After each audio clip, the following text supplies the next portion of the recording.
Sometimes what I have found is that when reading the scriptures, they confront you. They make you realize something about yourself that needs to change. The scriptures facilitate conversion. And today, the prophet Amos, and that's the role of the prophet in general. The prophet speaks up against injustice or speaks up when people have turned away from God. And so you have the prophet Amos today in the first reading. And he says, "Woe to the complacent. Woe to the complacent." And so we hear that, and that woe, is it directed at us? He says, "Woe to the complacent in Zion."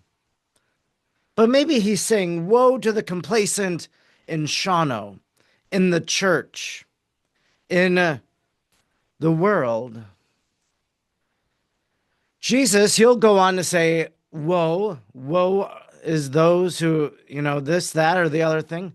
But he'll also say, blessed. Blessed are those who hunger and thirst for righteousness. Woe to the complacent. It's a warning. And what I realized is that complacency can so easily settle into your life. You might not even realize that you have become complacent. Complacency is the sense that everything's okay, I'm doing just enough, I don't have to do any more, any less. Maybe I would even call it like a lack of pride in one's work, like a good pride, not a sinful pride. And so complacency, it happens in lots of different ways. It happens in our work, where we just become comfortable at our job. We know what's expected, what little we need to do in order to get by. When I was in school, I was a little bit complacent. I knew that this professor really didn't require you to read the textbooks, so you didn't need to read that textbook. You could just listen to the lecture and get the information you needed. But when you're complacent like that, look at what I missed out on, that I didn't read some of these great works that I was supposed to have read. Complacency can settle into the spiritual life. Maybe it comes with this attitude about Sunday Mass even.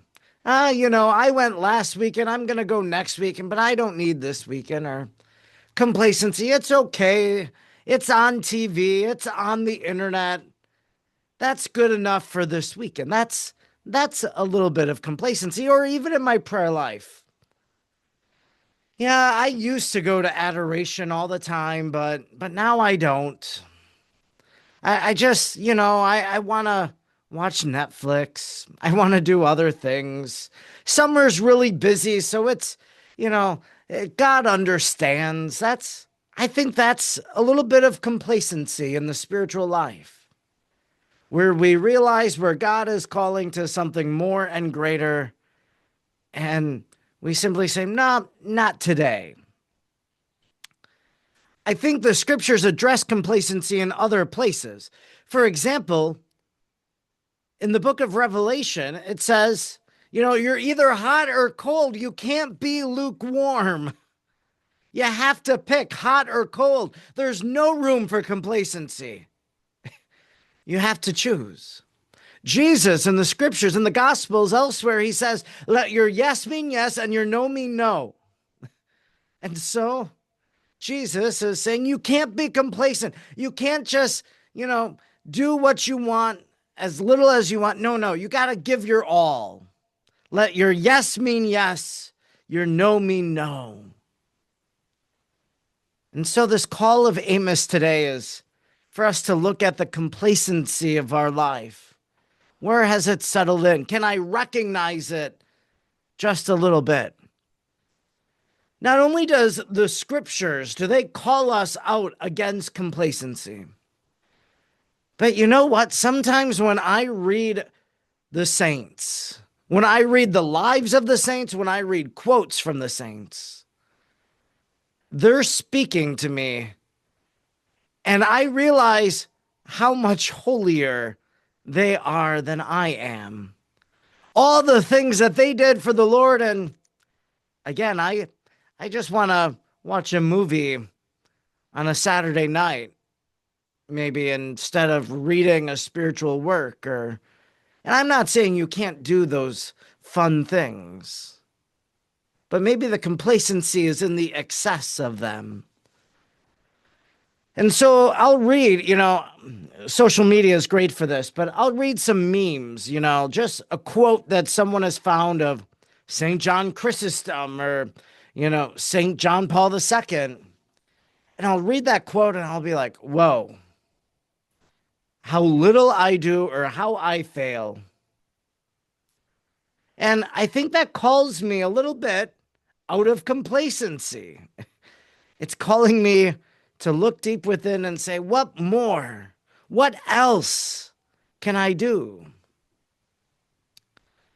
I was reading about Padre Pio this week in a biography, and it was as it was talking about Padre Pio, it said that when he would go somewhere, and let's say people are dropping swear words or taking the Lord's name in vain, Padre Pio removed himself from that place. It says that he fled the room. That's a man who wasn't complacent. He wasn't going to tolerate it and say, that's their sin. I don't have to worry about that. It's not me. No, he realized, I have to leave. I can't be around this. He realized the detriment that it even was to his own soul. So, complacency. The saints can inspire us against it as well, not only the Word of God. This past week, I was deeply moved by the prophet Haggai, another prophet that we read at Mass. And there was a line in the reading at Mass. The prophet Haggai said this, consider your ways. That was a profound spiritual sentiment. Something we're supposed to do more often than we probably do. Consider our ways. Consider why we do what we do and what we say. But consider your ways. Maybe today, consider how complacency has settled into your life. And consider how you can overcome it.